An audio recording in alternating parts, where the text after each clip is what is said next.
gaano po kapotential ang online marketing. So gusto nyo malaman? Pero siguro, Alright. Roy, pwede nating sabihin muna sa kanila for the sake of the beginners here. Okay. Ano ba yung online marketing? Ang online marketing, ito yung ang way niya na paggagawa ng business through internet. So ang tina-target na market nito, hindi lang to Pilipinas, kundi iba-ibang kontinente like America, Europa, Australia, buong Asia. So ito Roy, yung paano mo sinasabi na through internet? Anong ginagawa nila sa internet? ang pinaka sa through Facebook sa ngayon, Facebook. ang pinaka ginagamit nilang tools ngayon is Facebook kasi yun ang Diyan sila nagre-recruit. dito sila nag-harvest ng tao. Diyan sila nagpe-present. Yes, sir. Diyan sila nagpo-prospecting. Yes. Ayan. At may mga technique na rin, Kung kompleto paano. na rin paano ginagawa. So ang question is, gaano ka-effective yung online internet marketing Para na yan? maging tinatawag ka global player. Sabihin nyo nga sa katabi nyo. Pag global player, million ang pinag-uusapan. Correct? So ito sir, play Sige, natin to. panoodin natin.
Galing. Alright. Palakpakan nyo naman, no? So mga gustong Galing. copy nun, kasi lalo na yung mga nasa likod, hindi siguro nakikita, no?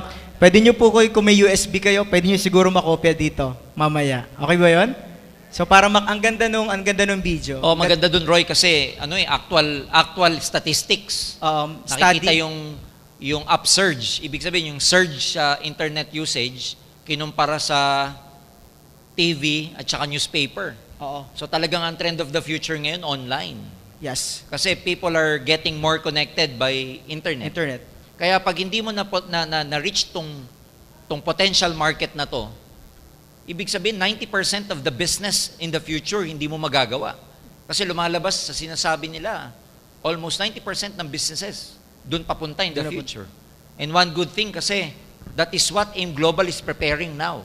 Yeah. Piniprepare natin yung infrastructure natin, piniprepare natin mabuti yung system, yung IT, kaya minsan may makikita kayong upgrade, Kasi nilalakihan natin yung memory, yung server, pinapalitan, yung bandwidth, pinapalitan. Lahat ina-upgrade. Kasi ang magiging market ng AIM Global magmula ngayon, global economy na, global market na. Kasi, Roy, we have to understand na dinesign po ang system natin way back nung panahon nyo. Wala pa ako nun eh. Paano namin? Good for Philippines lang. Actually, ganun lang At that muna. time, Philippines was what? 70, 80 million at that time. Yun lang ang target market. Yun ang- Actually, oo. sabi nga namin, sir, 5 million lang tayo, grabe na. Yeah. Ganun na kami kabaliw. Oo. 5 million lang makuha natin market sa Pilipinas kasi that time Grabe 90 na. 90 million. Sabi namin, grabe pare, mag 5 million lang tayo, malupit na. Totoo. Oo. Who would ever know, noong 2008, magkakaroon pala ng Facebook. Magkakaroon ng Twitter. Magkakaroon ng iba't ibang social media where people will be more connected by that time. So, ibig sabihin, from 70, 80 million capacity, ang capacity na kailangan i-prepare ng AIM Global ngayon, pang 6 billion na katao 6 billion. sa buong tao. So, Wow. everything is getting upgraded. Kaya, nakaprepare yan para sa lahat ng tao. Ready tayo pag nag-online marketing kayo. Yes. Ha? Saka, sir, for me, napaka-positive na yung pagsasabi, sir, ba't masyadong mabagal na naman server natin? Di ba? Isa lang nakita ko dun Dumadami tayo ng todo. Dumadami. Yeah, Sabi ko, sige, totoo huwag yan. kayong mag-recruit. Totoo yan. Hindi mo bagal yan. Ang daming nagpapasok, nagta-traffic, but later on, ladies and gentlemen, don't worry. Oo. Kasi pinupulido lang mabuti ngayon, pero darating ang panahon talagang very smooth na ang pag-encode ng bawat isa sa inyo. Hindi na kayo mamumroblema. Kasi ang encoding, di lang sa Pilipinas Ibang bansa na Yeah, lalakas. ibang bansa na, lalakas.